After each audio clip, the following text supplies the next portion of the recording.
where we fail to overcome adversity is the lack of identity or identity in the wrong things. So the entire like founding pillar behind athletic fortitude is how do we engineer our identity to work for us, right? How do we create who we want to be? You know, we always talk about like our why or our purpose or our passion. Well, I don't think those questions can be answered until you really know who you are and how you begin to orchestrate and engineer those things. What up, guys? Welcome back to the Athletic Aesthetic Podcast. My name is Vinnie, and I'm here with my co-host, Tipton. What's up, baby? How we feeling today? I'm feeling great, man. You know, the energy's good. We got a great guest. I'm excited to be able to have this guy on, ex-teammate of mine, but we'll get into that. Yeah, I'm pumped too. Anytime you bring somebody in here from either your, time at Pitt or wherever, I don't know. It's always a great conversation, and I know that, I don't know always which way it's going to go, but it's always great. Hey. So without further ado, why don't you introduce our guest today? Welcome him into Studio One. Can we get a... Oh, yeah. Okay, there it is. Get it. Hey, so today we got my man, Colin Jonov. Listen, let me tell you this guy. This guy, bro, first off, came in from Bucknell, right? I'm like, yo, who's this short Italian white guy coming in here? You feel me? I'm like, yo, what position he play? DB? I said, I got to see it. Yo, what is it with you bringing in these white DBs? Listen, bro. Pulling them, like Jason left Seymour, and right. Where you at? Pull up. Pull up, home, man. But it's crazy because he was, bro, like hungry. You know what I'm saying? Like, you get those guys who genuinely love the game. Yeah. He's one of those guys, man. So I wanted to bring him in because he's now taking on a different path in his life that does still with sports, but it's just a whole nother realm that I didn't even know that he was really in until just recently. You know what I mean? So I'm excited to introduce this guy. This man to me is a great dude. He's a husband now, which is even wilder, and a dad. So you guys share that. Dude, we got a lot resemblance. To talk about, you know what I mean? Little kids doing dumb shit. So you guys can talk all day about it. But without further ado, my man Colin Jonov, how we doing, brother? I appreciate you having me on. Appreciate the kind words as always, Trey. So obviously respect like heck what you guys are doing. So getting the opportunity to come on is truly an honor. So thank you, my man. No problem, man. We're excited to have you. What's your first question, though, Vinnie? Dude, so first obvious question is you said you're married and you're a dad. You have one kid. How many kids you got? I got one and one on the way, man. One literally like within the month coming. So I'll have two little girls, my friend. Let's go. How old is the oldest? 2.5. 2.5. Yeah. Okay. She's a pistol, man. Yeah. She's absolutely crazy. I like to say it's, what I did to my parents as a kid is coming back. Everything comes full circle, man. So 100%. I got a 4-year-old little girl and I got a 1-year-old son. He's 14 months now. So okay. a little bit of a larger gap between the two than from what you're about to experience. But what's the dynamic like? How do they interact?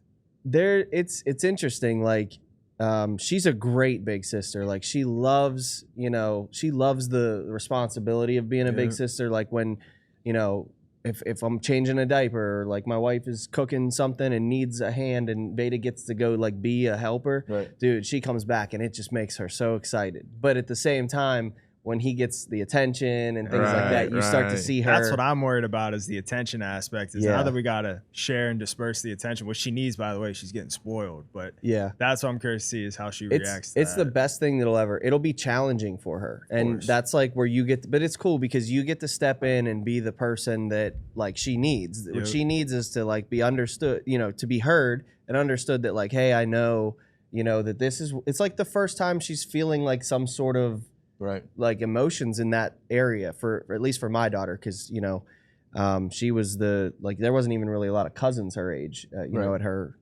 my wife's mom's house. So like just coaching her through that and like, hey, like it's okay to feel this way, but and when you feel that way, like come get dad, like I'm your best friend, I'll help you, like we'll feel better, and I'll give her like a task, like hey, we need help with this, and like I said, it's like changing the story that she's telling herself, and when you get to watch them overcome that, dude, it's the most rewarding thing in the world.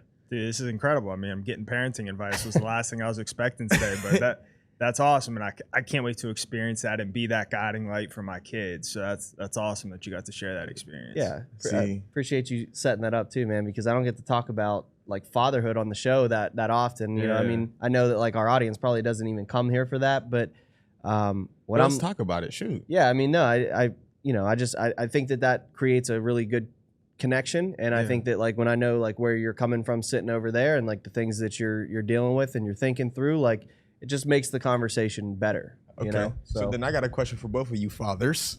Okay. What's the most challenging thing for you both, right, as a father right now? Because right now, I'm the one without a child, and I'm okay with that. I'll be okay with that for a long time. So with that, tell me a little bit, man. What's the biggest challenge right now for both of you to be a father, right? And then a husband. First of all, let me just say this, Trey. You may not have any kids yet, but you are a father to a lot of people, whether that be through football, through here. Like, I look at you, some of your advice that you've given me in my life has been like some of the greatest advice that I've ever received. So you may not have kids yet, but like, dude, you're that father figure. So I want you to welcome yourself into this conversation, because if you care and support people, like, that's what being a father is. So. I'm a daddy. That was beautifully stated. Yeah. Couldn't have said that better. Yeah. Trey, you deserve your flowers for that. Thank for you, sure. man. I appreciate you. I'm a dad, man. Y'all see that? I'm a daddy. To somebody. I don't know. we hope that this is still somebody. just we hope that this is still just conceptually that you're a dad and you For sure. Whatever you say. Okay. What was your question? Nah, so let's talk about fatherhood for real. So, like, what's the biggest challenge for you guys as fathers? Because I know having a child and being able to have that worry, right? Like, you're not just taking care of you anymore. And we've all dealt with mental health to a degree in our lives, right? Either deep or sometimes shallow, right? But with that said, like, having children, that's a worry now. Mm-hmm. Like, what's making you depressed? What's making you upset? How can I work through it with you? Can we talk about it? Right? So what's the biggest challenge for both of you guys as fathers? Do you want me to go first? Sure. Yeah. Yeah. So honestly, I think the biggest thing, anytime you're a parent, or even like in your situation where you're like leading and guiding others, is you want them to receive the information that you're giving them, and you want them to implement it in their own way. Right? You're trying to create them to be the better versions of themselves with the knowledge and experience that you've had. And the younger they are, it's really, really hard to do that, right? So when it's navigating like teaching discipline or like teaching no without like shutting down like thought processes that you want them to have, right? It's like trying to like teach them and guide them in an appropriate manner, and then always second guessing if you're doing it right or not. Mm-hmm. So that's the hardest part for me as a parent, is always trying to do the right thing and then second guessing if I'm doing the right thing. But like for me, it's like I try and remind myself, you're doing the best you can. You're going to make mistakes, but as long as you put your best foot forward, you know, everything will kind of work out and play out the way it's supposed to. But that's easily the hardest thing for me, is wondering if I'm doing it the right way. Yeah, I would say same thing, dude. Like, it's just constantly second guessing yourself. Like, you obviously have the right intentions. Like, you're not gonna make a decision consciously that like sabotages or hurts your child, but like sometimes there's, you know, consequences to the thing that you think is the right decision, because then down the road you see it flare up in a different way. It's like, right. You know, it's always constantly just looking yourself in the mirror and evaluating, like, you know, when you were wrong, and even like owning up. Like, I don't know if you've had this, because, you know, 2.5, I don't know if you're having the, you know, these types of conversations yet, but like when I mess up, like I make sure I go and like apologize to her. And like, that's a big thing. Yeah. Like I own up to it. Like, hey, daddy, you know, said we were going to go do this, and, you know, I have to do this now, and I'm so sorry. Like, it's okay. Like, I know you're feeling angry. I know you're probably upset. You should. And I'm sorry. And you don't have to forgive me. You don't have to hug me. You don't have to do anything. I just want you to know I'm sorry. And like, saying that to a 4-year-old sounds crazy, but like, you should see, like, I can see the weight lift off of her when she's like, okay, I'm allowed to be upset about this, instead of being like, come on, dad has to do, like, I have to work. I have to, like, you don't understand, like, you know, who pays for this house kind of energy. It's like, no, when you get down to their level and be like, hey, I'm really sorry that, like, I didn't deliver on what I said I was going to do, or, you know, whatever it may be. But like, I think that's, and I don't want to talk about fatherhood the whole time, because I want to get to know you a little bit more outside of just, you know, that. You want to talk about, like, you know, your time at Pitt or whatever. But I think there's a lot of correlations to being a father that I've learned through, like, you know, being on a team aspect, like in a sport. I've learned through like coaches or mentors that I've had in football, you know, and how to, you know, process through emotions and mental health and those types of things. Because at the end of the day, like, that's my goal with her, is that I want her to, you know, be in a better place than I was growing up. Like, you always want your kids to have a better life than what you had. So that's the struggle, is just constantly trying to check what you did and see what was wrong, and then own up to it when, you know, when you are wrong. That's crazy, man, because going back and just being a coach, right, listen to what you guys are saying in that sense. Yeah, I get what you mean. You know what I mean? Because I really take in personally, like genuinely to my heart, like I'm in charge of changing generational curses. I'm in charge of changing households. You know what I mean? I'm in charge of making sure these young men are men. You know what I mean? And that, to me, I take it very personally because I know what it's like to have a bad coach. I know what it's like to have that mentor that you were looking to confide into, but they weren't looking to be a leader.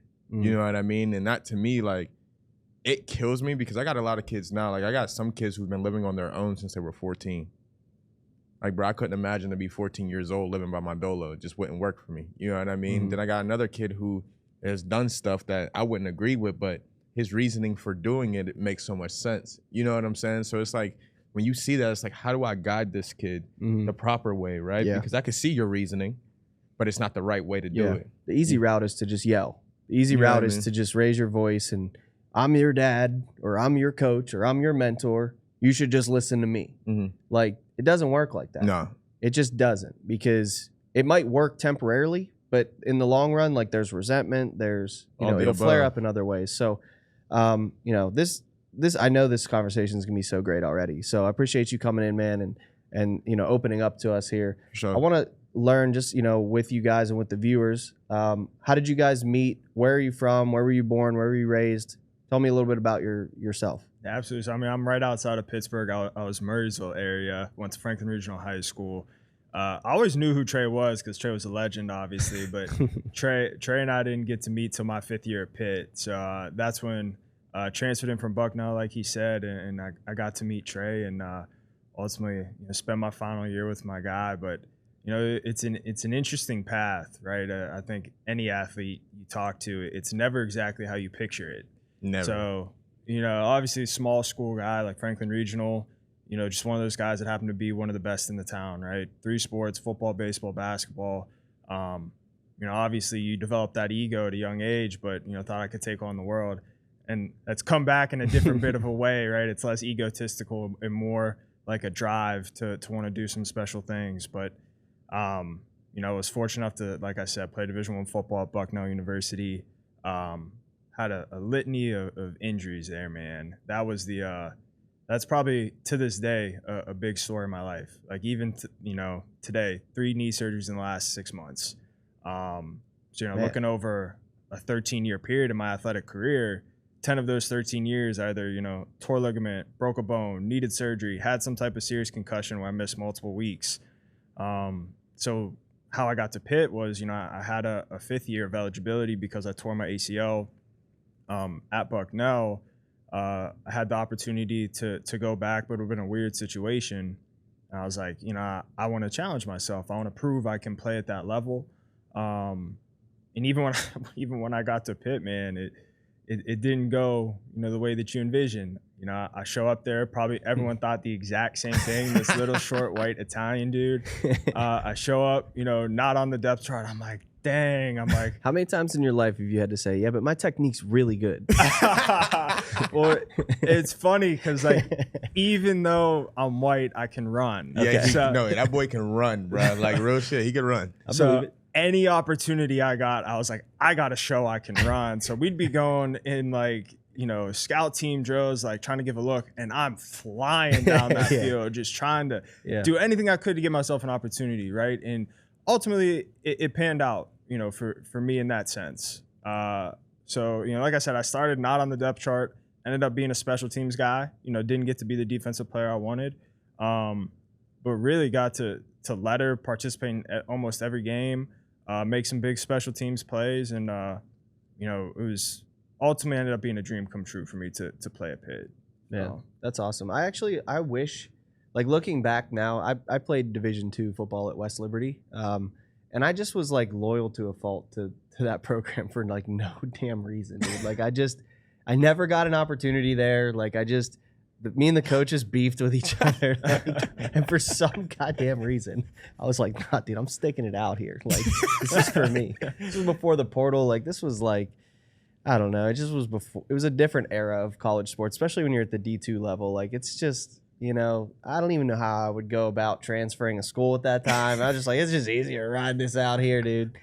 But like I always wonder like what would have happened if I would have transferred and did like, you know, because I still had 2 years of eligibility left when I left school. Like what if I would have transferred and tried to walk on to like Pitt or walk on to, you know, even another D2 school just to get a fresh start? Because I think that there's like a huge thing about like how you get your start there.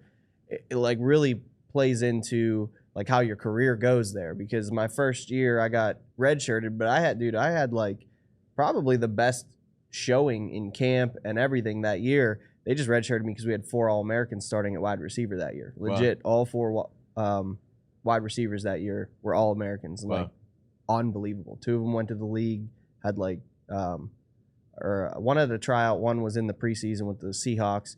Like just studs everywhere. And reason I'm rambling right now is because I'm setting up the fact that like when I got into that first year, which was my redshirt freshman year, I had a bunch of concussions. So I was out for the whole season, which then went into the spring, and then I sat out the entire season because the people, the training staff were like, dude, your concussions are too close together. You know, you should probably take some time off. I was gonna be done, and then I came back my senior year for my second year of eligibility, and I played a little bit that year. But I think that because of like my, you know, past of injuries and you know, all that, and taking the year off, the coaches, you know, had pretty much made other plans for the spot. So I was always working from behind. But like I always thought, like, man, I wish I would have transferred and had another opportunity. But around that time, like just life happened and I was just ready to be done with school. Which makes sense. So I look at you. What made you make that decision to not just call it quits after Bucknell and all the struggle and the injury and all that? What made you decide to go to Pitt and try for a fresh start? Yeah, great questions. I think it goes back to the ACL, which was my junior year. So, you know, freshman, sophomore year, Bucknell, I came in, I was a freshman starter first day. Like, you know, there was a lot of pressure put on me to kind of be the guy.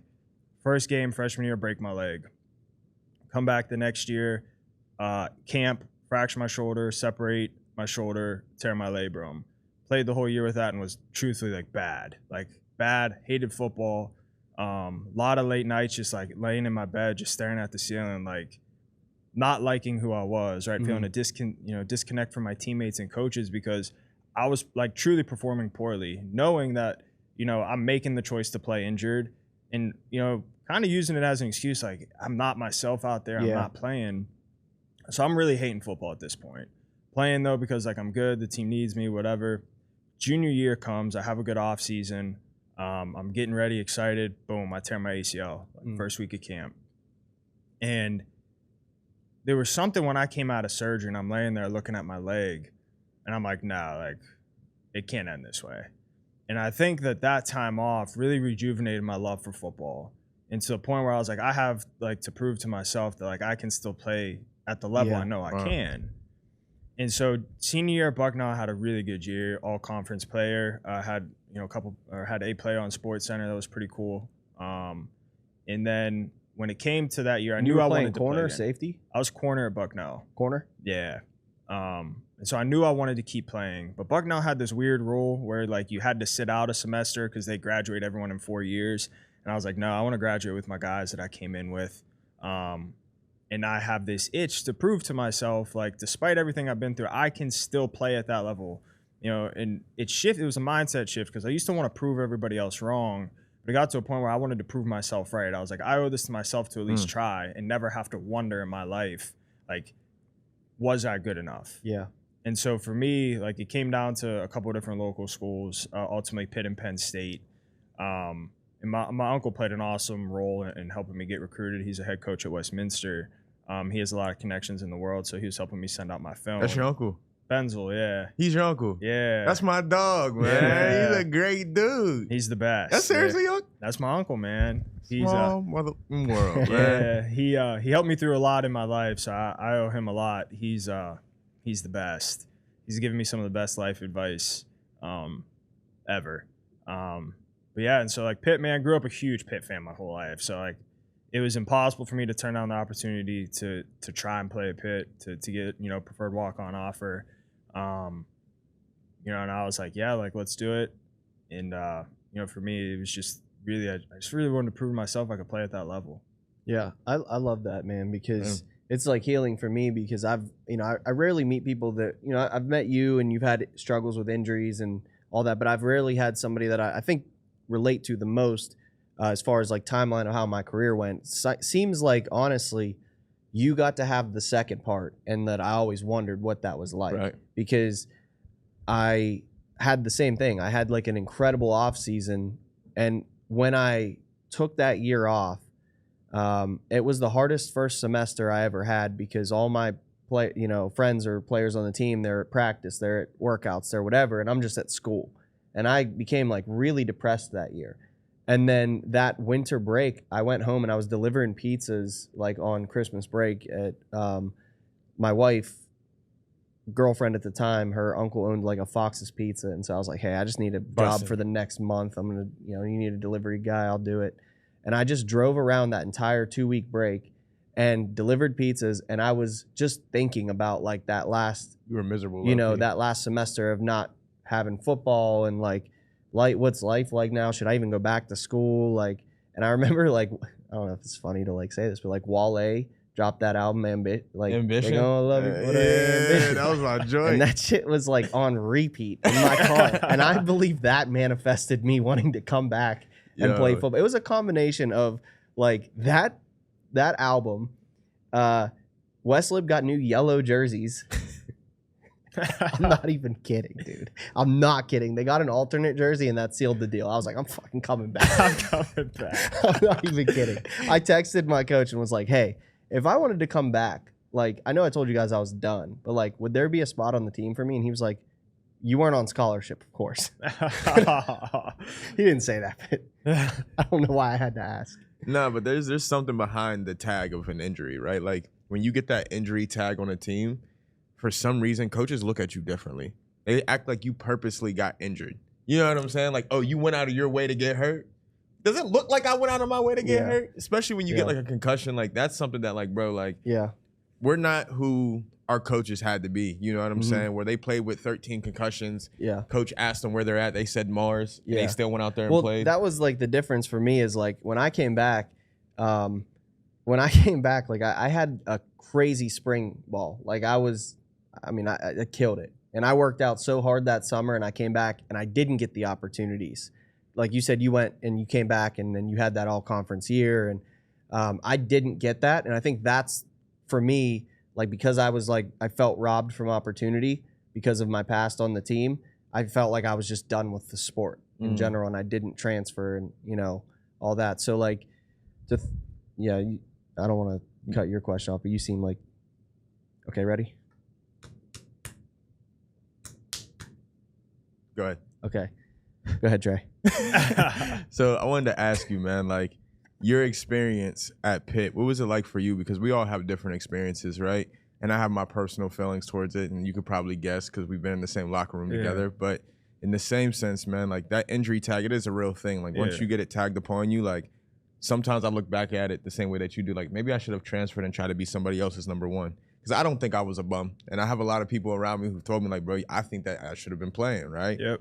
So with that said, like, I want to know your personal opinion on how you felt your journey went at Pitt. And be honest, like, from the coaching, from the playing, to the players in the locker room. Like, I want to hear your perspective. Yeah, no, it's a great question, right? So I do want to preface and lead with, like, ultimately, at the end of the day, like, it was a dream come true for me.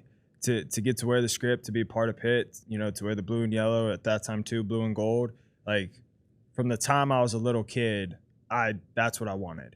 So getting to live that experience was awesome. And there's some really awesome people in that building, that I really vibed with.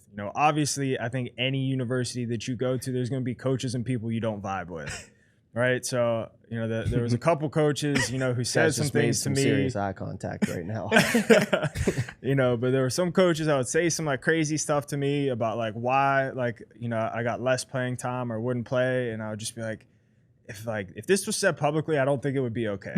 Yeah. Right.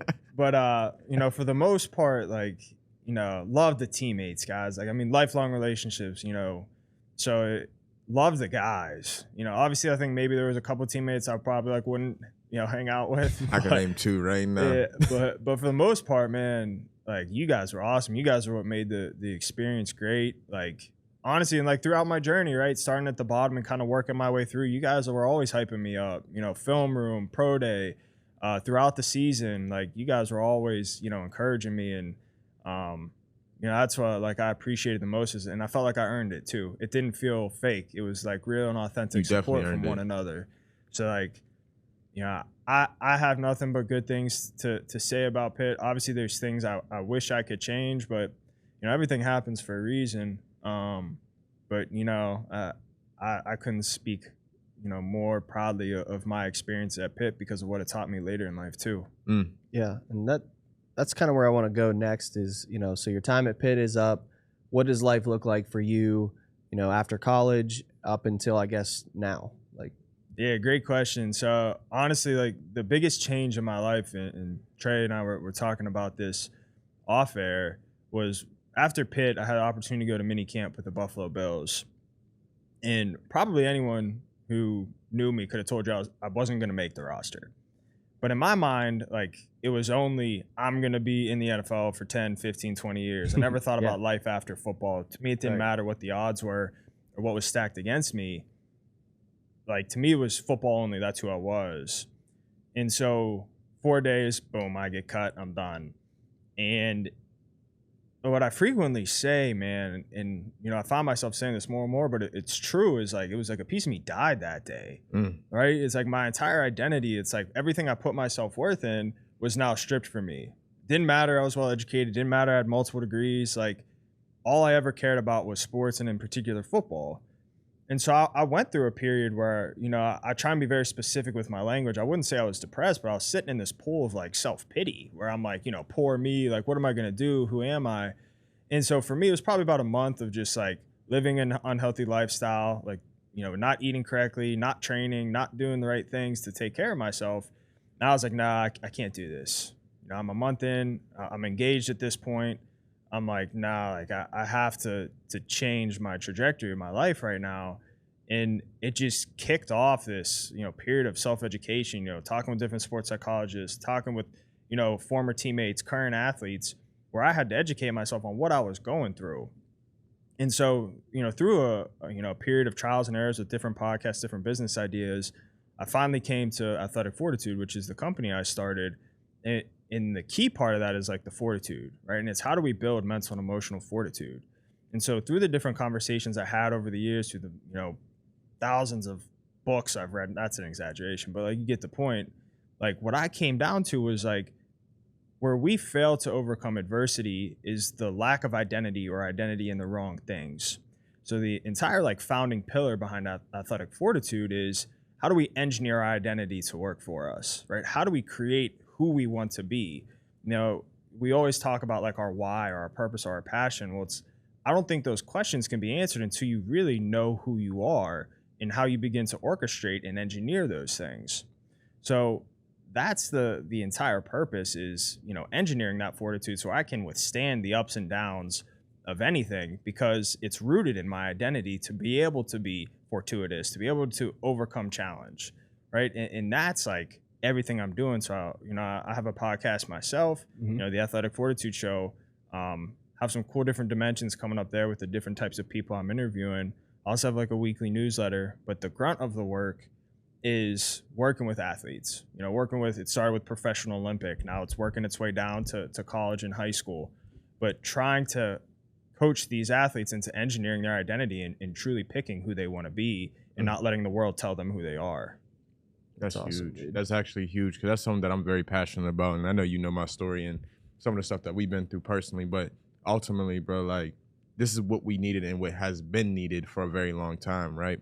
My biggest fear is, though, I don't want this to become a victim culture because there's a difference, right? Understand. Because people get in this sense of when you talk mental health, immediately it takes you to, oh, well, they have basically a mental illness. Yep. Either that you have depression, anxiety, or you're schizophrenic or you're a sociopath in some type of way, right? But that's not true with anything that you do, right? You have physical health, right? Either you're physically fit or you're physically not.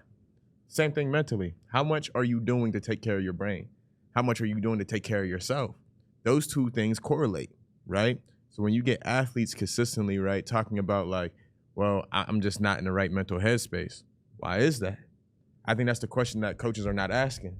You know what I mean? Like when they say it, we're allowing these guys just to go off, and somewhat, and being my personal opinion, somewhat is making somewhat of the culture somewhat soft. You know what I mean? Because like we're not actually having the conversation on why you're even feeling this way. Because if we can have the conversation and work through it, now you're back on the field. That's it. So now you're not taking a week, you're taking a day. Or maybe you're not even taking a day, you're figuring it out within the hour.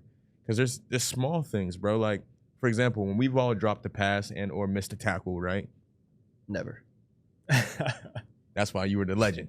But with that said, I'm 1 for 1. That's actually a side note. That's a true. real stat. That's a true. I have 1 catch in college football for a touchdown. Heck yeah, baby. Batting 1,000 over there. You know what I'm saying? But with that said, though, it's true, though. Like, you got to think about that. Like, how do you get past that? How do you get to the next play? Yeah. Because some kids don't know how to do it, bro. Like, I was definitely a prime component of, like, if I drop the pass, bro, there's a chance the rest of that quarter sucks. There's a high chance. Yeah. Like, there is a high chance the rest of that quarter I'm going to do bad because I'm still thinking about that one play. Instead of me being like, okay, it happened. So what? What are we about to do the next play? The same exact way as a player, man. The exact same way, you know, I would catastrophize to death, man. That's what I like learned how to like unpack too. And it's really important that you're talking about like the mental health, the physical health, like the victim mindset. And it's funny how everything kind of like works and plays together, right? But like in order to like, you know, build yourself to be like mentally and like physically tough, you can't be mentally tough unless you work on the mental side of things. So that's like what blows my mind in this conversation, right? Is like if a guy's not in the right mindset, like not having that conversation, not asking questions, not understanding why, it's like you are creating him to be soft because you're not allowing him to work on his mental stuff. There it is. So it's like, why does there, and it's the buzzwords, right? And so that's why I'm very, again, like as I said earlier, I'm particular in the way I describe things, right? And how I define things and give them meaning, because I want to avoid buzzwords because I don't want people to avoid doing what they need to do and what's healthy for them because they're worried about a buzzword. And for whatever reason, mental health is such a buzzword. But if I said physical health, everyone would be like, oh yeah, like, let's get in the gym. Let's go get right? in the gym. But it's like, for whatever reason, we don't view our mindset as the same thing. And my belief is because you can't tangibly see your brain muscle. Right. You can see a bicep, you can see a pec, you can see someone run fast, jump high. But so much of being able to do that is actually training the mind. That's simple. And the more that people become aware of that and understand that, the more progress we can make in athletics and the more records that can be broken and the more, you know, athletes can really tap into, you know, achievement levels that they never really thought possible. So that's why like I became so much more passionate about it after I finished playing, because it took a catastrophic, you know, to some it might not be catastrophic, but to me, like a catastrophic event in my life to really take a step back and understand and dive into not only what I was feeling in that moment, but for the last, you know, 15, 20 years of playing. You know what I really like about what you said earlier, and I'm going to give you credit right now, okay, is when you kill the old self. You know what I mean? Like, we're not talking about the victim mindset. We're talking about the warrior mindset. There's a difference. Yes. There's a difference. Because you went through something makes you a warrior, not a victim. And a lot of people, especially when it comes to mental health, we have created this victim mindset where it's like, oh, woe is me, this happened to me. Okay, well, what happened to woe is me, this happened to me? Well, how are we getting up? How are we standing up? Can we stand up? You know what I mean? And something that you showed the other day, bro, like to watch this, and this is me just being a friend right now, right? To watch this guy go from where he was at to where he is, it's a blessing because you literally had to kill your old self in order for that to happen, right? And that's not something I don't believe people talk about. And, and then the next thing I wanted to just stay right quick is the fact that the job of a head coach, right? And this is something that I talk very passionate about because I'm now a head coach. The job of the head coach is not to call plays. It's not to call plays. It's not to tell the offense what to do, to tell the defense what to do. The job as the head coach is to manage people. It's to take care of people. You're almost a psychiatrist in that way, right? It's because your job should be, am I picking up the phone when my player needs me? Am I picking up the phone and asking my player like, yo, what happened on play 26? Let's talk it through. Or if I see you walk down the hallway and your head's been down for the last 5 days, yo, come to my office. We got to talk. Because I know for a fact, right, if somebody had been there when Vinnie Candelore was going through his situation that was very tough in his life, you probably would not have quit. If somebody had been there when Colin Jonov was thinking about leaving Bucknell, you probably wouldn't have left Bucknell. You know what I'm saying? Absolutely. So, like, in that perspective, bro, and if I'm being even more honest, bro, if somebody had just called me and asked me how I was doing, I'd never end up on that bridge. You know what I mean? So as a head coach, it is your job, it is your duty to take on people. Not football. X's and O's are for your offense and defensive coordinator. And then the position coaches under them. Let them focus on that. it is your job to make sure, are my players mentally in the right space to go out there and go to battle? We're not talking about just hanging out. I'm talking about battle. Yep. Because I can tell you right now, as an athlete going into life, bro, life is a battle, especially when you have kids. Because where is the time for you to grieve? There's not a lot. Right. There's not a lot of space for you to do it unless you have good friends, right? Or good people around you. Yeah. So like in that essence, sorry, it's a ramble, but it's a true fact, dude, bro. That was not a ramble. That was awesome. It's a true fact, bro. If you're a head coach or you're somebody who's leading people, you have to be able to delegate the actual job right to your surrounding people. Yeah. Your job as the leader or as the head coach is to take care of those people so they could do that job. You know what I'm saying? And we don't have enough men, in my personal opinion, being men. What does that look like? We don't have enough men standing up and saying, yo, I got your back. Yeah. Let's talk about it. You know what I mean? Then after that conversation happens, yo, get off of your ass, stop bitching, let's go. Yeah. Because I gave you the space, right, to be able to talk about it, and then we work through it together. After we work through it together, now we have two options. First option, we can sit in here and grieve. You get the chance to choose how long you grieve for. That's up to you. Everybody's grieving process is up to them. For me personally, I give myself a week. Personally, this is how I talk to myself. You got a week. You got a week to let it hurt. After that, stop bitching, figure it out. That's how I talk to myself personally. But if you notice, I'm not creating the victim in me. I'm creating the warrior in me. So the thing is that you said that was very pivotal was, as athletes, what's beautiful about you and what's beautiful about you is we are bred to get over obstacles. Bred for it. Like, we live for it. We honestly do better in it. Yeah. And I've watched you personally, like, you do better under pressure. Me? Yeah, like when you're under pressure, bro, your brain clicks so much faster, and then you also, your ideas are, because you got to get it fixed, because it's been bred in you. It's been bred in you, right? Actually, I got to pick up on that point because it's actually in our like human biology where we're actually made to thrive in uncertainty. Like we have been, over generations, in thousands of years, we've been bred to like fear pressure and uncertainty, but we're actually literally made to thrive in it. So if you can learn how to communicate to yourself and with other people through whatever problems you're experiencing in, when we throw you then into pressure situations, into uncertainty, you're actually really built to thrive on it because, like you just said, you got to make decisions. You got to move. You don't really have time to sit and sulk because it's like, it's go time, right? Where in some ways, I don't want to be like a man against the system, but like the system now tells you what you're going to be.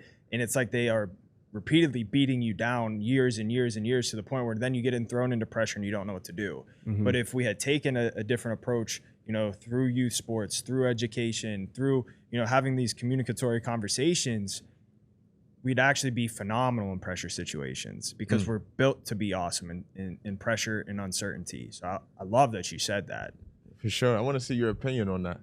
Dude, I think it's so timely that you came in as our guest today because like what he was referring to was like earlier in this week, man, like I don't know what it was. We just had a conversation sitting right over there outside the studio, and I was talking to one of our coworkers, our buddy Tyler, who works here at One Team Media with us.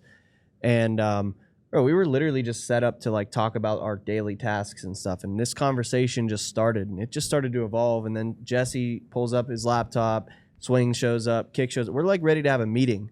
And I'm like talking to Tyler, and it gets to a point, man, where like I'm in tears. I'm talking about like I had like, I don't know where the convo came from, but it was like so perfect. And it was a perspective of my life and my anxiety that I haven't looked at yet. Like, I know I said I was depressed. Like I don't know like what the term is for like what depressed is, but like when I was going through that was also when my dad was fighting cancer.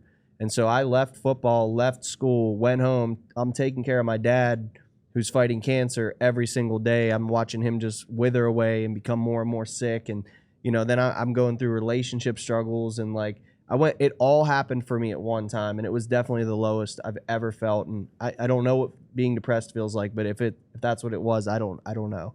But something broke in me 2 days ago when I had that conversation, and I look at things a little bit differently now. And it was just because of having a brother that was able to ask me the right questions and create a space. The fact that there were 6 people around and I didn't need a private conversation with a therapist. I'm not saying that's a bad thing, But what I'm saying is like I needed a space that I could be myself around everybody. And I had that here and I had that conversation and something changed in me. So like you guys stepping into the realm of trying to create those spaces for people is so important because like you said, I didn't have that space when I was going through it. I might not have had to have a moment on a Tuesday at work if I would have had just somebody pick up the phone when I was actually going through it and be like, hey, we're going to talk. Like, that's the importance of like what you guys do. And so give you both the flowers back since you gave them to me because it took me 15 years to figure it out. You guys are a little bit ahead of the curve than I am. So, and bro, I can't lie to you, bro. There was a time, like we've all been there, right? There's a time where depression kind of just follows you. And even though you don't want it there, it won't let you go. You know what I mean? Like you get to a point where you're like, bro, like I'm tired of feeling this way. Like I am genuinely tired of feeling this way. And then it becomes that thing where it's like, what are you going to do about it? Right? Where you see people nowadays, and I go back to the victim mentality because it actually frustrates me, is because they've disrespected mental health to me where we're at right now. It's because we treat now mental health as in, oh, you'll be okay. Yeah. It's a pat on the back. Yeah. Instead of it's like, yo, come on. Yeah. Come on, like I got you. Actual, like, I felt like what I went through was war. But here's the thing. I wasn't fighting. I was retreating. Okay. And it felt like when I declared what I declared yesterday, I mean, I got up, Tyler was like, you just need to scream. Yeah. And dude, I just got up and just let out the like loudest yell and it felt like it left. And so I feel like now I'm at war. Come on. Like now I got to heal. Now I got to like face the things I didn't want to talk about. Now I got to be the person that I've been running from and like the situations that I've been running from. But like I'm battle ready now. So it's like I get to go to war and know that like I'm equipped. Like I got my boys, I got my faith, I got all this stuff going for me. I'm ready to fight now. And I think if I would have tried to fight before by myself, I was by myself, so I would have gotten taken over by it. And that's why I didn't fight. So I didn't have anybody to fight with. So now I'm going to ask you guys both a question. Here we go. When did you leave survival for thrival? And that's a thrival. I don't even know if thrival's a word. I'm stealing it right now. It's a word now. Put it on a t-shirt. Dude. My man already got it. My whatchamacallit, one of Kick's friends, or Ben Tenuto's friend, stole it from him and calls it thrival. Okay. But when did you leave survival? You got it copyrighted? I don't know. I don't know. We might have to take that. Just kidding, dude. But like, when did you leave that survival state and you started thriving in your life? I want to hear it from both of you. So I think for me, right, I think it was a transition, right? So I think like the day that like I said enough is enough, like after I got cut and I was, in that period of self-pity, that was the transition. And where I like fully like bought into was when I started Athletic Fortitude, to where it became like I was equipped enough with the mindset, and so much has even changed since I started and how I approach my day to day in life to life, and I've accepted it's always going to change. But it was like no more like, hey, I'm not just trying to survive, day to day. It's like I get one life to live. So it's like, okay, now I want to maximize my inputs every single day so I can be present in my moment, but build the future that I want. And so I would say probably for the last, 365 days is when it's really started to kick up. And I find myself, even on bad days, which is awesome, like I build momentum every single day because I've become so hyper focused on, my own growth and really embracing the moment. So like, no matter what challenges I'm going through, it's like, I'm built for this. Like, and it's an opportunity to continue to prove to myself I am built for this.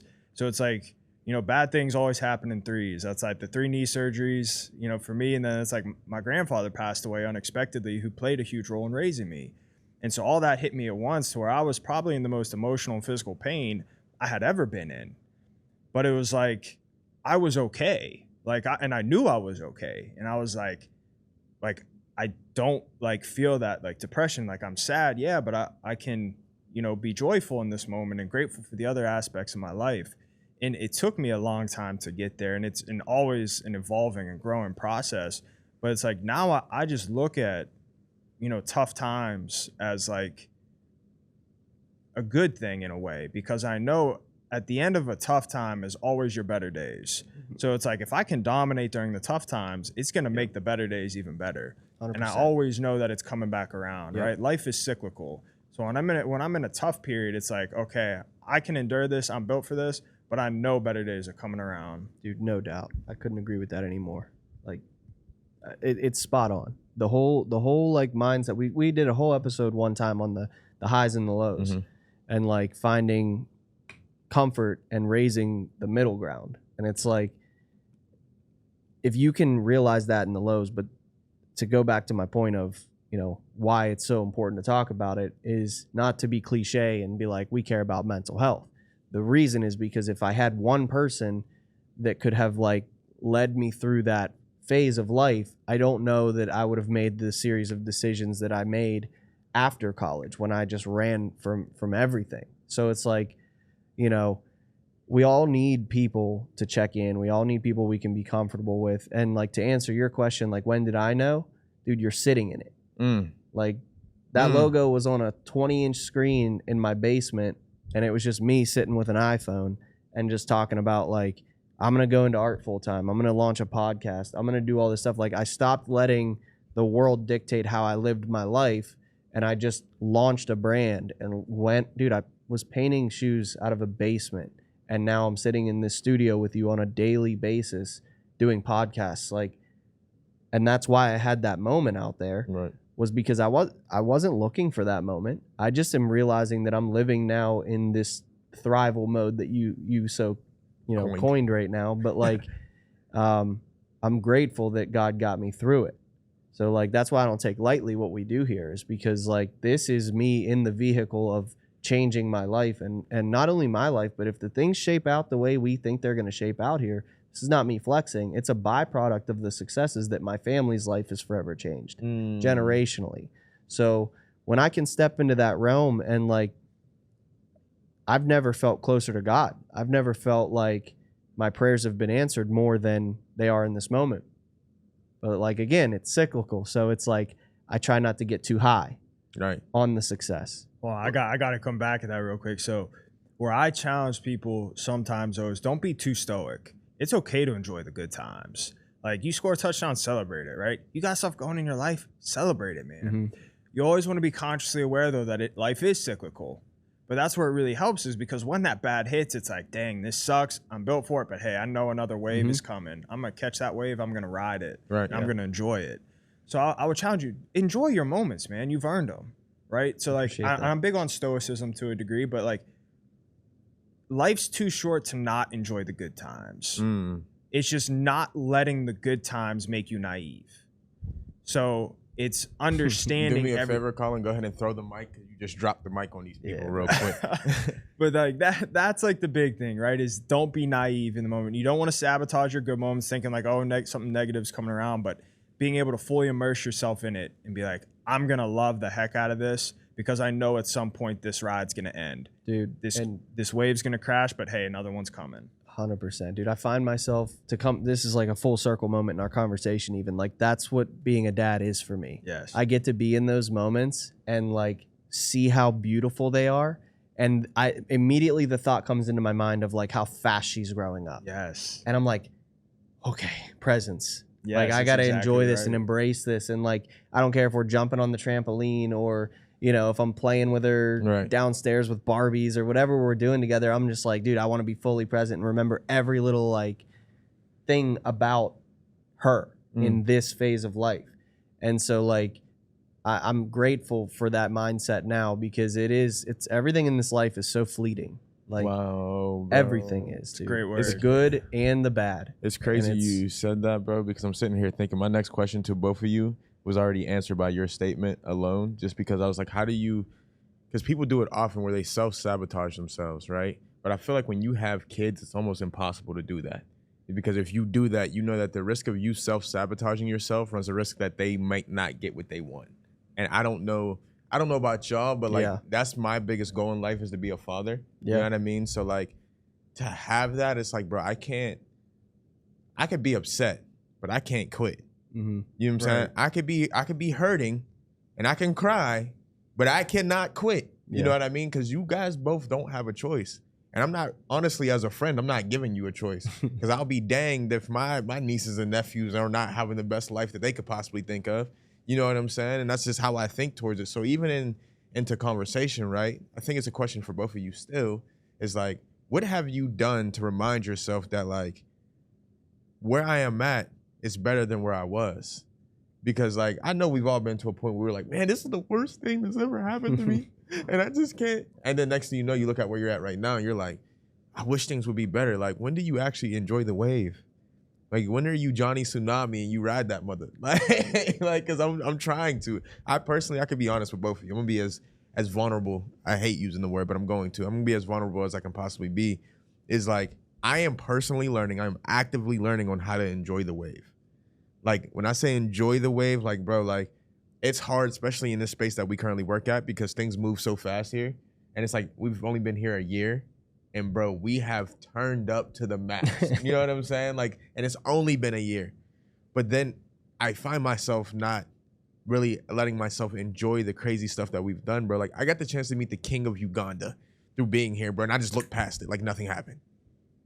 Like, yeah, I'm so facts. serious. Like, we just looked That was past a it. Wednesday. That was a Wednesday. I cried on the next day, like at the bar, at Like, the same spot. Like, it's just. It's amazing. So let's get back to the fatherhood, because I think, yes, this is athletic aesthetic. I get it. But like, let's talk about the aesthetic of life, right? Some of the most important things of life is being a parent. Whether you are one to somebody or you're a mentor to somebody else, or if you're somebody who's a role model to somebody else, you're still a parent, like you said, right? So let's get back to it. Let's come full circle. What is one thing that you're going to teach your child to avoid doing within themselves so they don't self-sabotage their opportunities? Hard questions. I'm great at them. Go ahead. I want to hear your answers. Nah, I think the big thing for me, right, is teaching them about catastrophizing, right? So we're talking about catastrophizing. What does that mean? So if we're looking at it from an athletic lens, right, it's like pressure moment, game's online. We gotta hit a 3-point shot. I'm the guy that's asked to do it. In my mind, that self-doubt's running in my mind. It's like, if I miss this shot, everyone's gonna hate me. My teammates are gonna hate me. The fans are gonna boo me. They're gonna tweet at me. They're gonna, DM me, give me death threats, and then I'm gonna be alone, and then I'm gonna be broke because I can't make a shot, so no one's gonna want to pay me, and then I'm gonna die, right? So like, that's like the process, right? Like, we catastrophize things to the max. So it's being able how to unpack catastrophizing and use it to your advantage. So it's like, okay, if I catastrophize like that, because that's like how I was, like, maybe not to like the death point, but like, I actually use that to my benefit. So it's like, at some point, I'm gonna die. Everybody's opinions I'm worried about, they're gonna die. And all their negative opinions of me are gonna die with them, and no one's ever gonna talk about it again. So it's like, okay, well, now I just moved up a level. Okay, now I'm not as worried about opinions because their opinions aren't gonna matter. So now it's like, okay, well, how do I make the next step? And it's like, okay, well, I've practiced this shot 1,000 times. I've done it in practice. I've done it on my own. I've done it with my trainers 1,000 times. So it's like, kind of equipped for this, right? Like, I have a stack of evidence that I can do this. And then it's like, okay, next step. It's like, well, this is a challenge. This is an opportunity for me to prove that I can do this, right? So we start at the bottom, we work our way up, and it's like, we get there and it's like, hey, like, even if I miss this, that's okay, because I'm going to create another opportunity to do this again, or the universe will bring it back to me and I'll get to do this again. So it's taking the worst case scenario and stacking on top of that and getting to a point where I can create the best case scenario for myself and put my energy into that. And so that's one thing I really want to teach my kids is like, hey, like, there's going to be failures, there's going to be self-doubt, there's going to be worries, concerns that you have, but what we have to do in life is really learn to unpack those things and have that communication in our mind on, okay, what does this mean? Why am I feeling this? How do I overcome this? And how do I put together a process to where I can overcome this, and then have the process to reflect back on all the things I've prepared for this moment. All right. So I think like one thing like I want to do with my kids is is teach them to have that internal dialogue to where they don't have to worry or catastrophize or let, their emotions run wild and bring them down. Because not even just athletics, but like, life, business, relationships, marriage, like, you can catastrophize to death because there's so many unknowns. Right. So if you can learn how to unpack that and learn how to create more knowns in the unknown, you'll be able to navigate through life more gracefully. That was a great answer. I'm not gonna lie. That was a tremendous answer. Don't look at me like I'm gonna say some shit after that.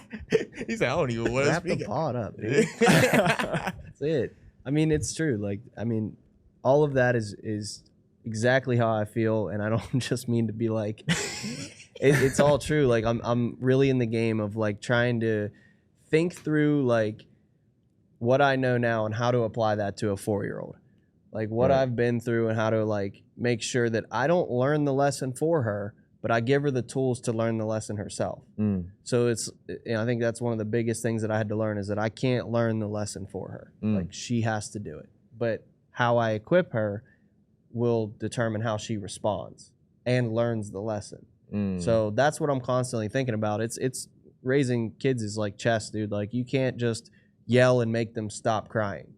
You can, but you're gonna cause a lot more issues if you're not playing right, you know, for down the road. So this has been like such a great conversation, man. I'd love to have you come back on again and continue this. Your brand is essentially very similar with the word athletic, and maybe we could do like some sort of collab here do in a the line future, or something. and figure out something, because it's really cool, like, you know, hearing your story, how much it aligns to mine myself. Like, to just throw back to the name of the show and starting it, like, it's called Athletic Aesthetic because the reason I went through all of what I went through was because of my relationship with sports, and when that came to an end, and the aesthetic part is, it's what brought me back, was they launched some yellow jerseys, and I was like, dude, there's an art to sports. And, you know, I want to just throw it to you one more time. What is, you know, where can people find you? Like, you know, plug your podcast and, like, you know, what you got coming up. Yeah, so everything related to the newsletter podcast, you can find me on athleticfortitude.com. I have everything I write on my podcast episodes. They're all on there for you to see, check out, subscribe. If you want to reach out to me personally, you can Google my name, Colin Jonov. There's not any other Colin Jonovs out there. I got a unique name. But my Instagram and Twitter handles are at colkyjonov10, COLKYJONOV10. But appreciate you guys, man. It means a lot, and I agree with a lot of the synergy between what we're doing. And, you know, when Trey asked me to come on, I was like, yes, absolutely.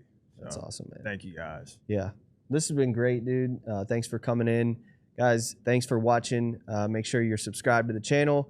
Share this to somebody, especially if you know an athlete who needs a little bit of a reminder to, you know, the importance of their mental health. I promise you, if you know an athlete, they need to watch this. Not because it's my show, but because I know for sure they're going through exactly what we just talked about. So definitely share this out to some athletes in your life. Spread the word. We appreciate you guys because of your, you know, commitment to viewing this show and following us on social media. It allows us to keep growing this thing and have great conversations such as this. So appreciate you guys for watching. Colin, thanks for coming in today. This has been Athletic Aesthetic, and we love you.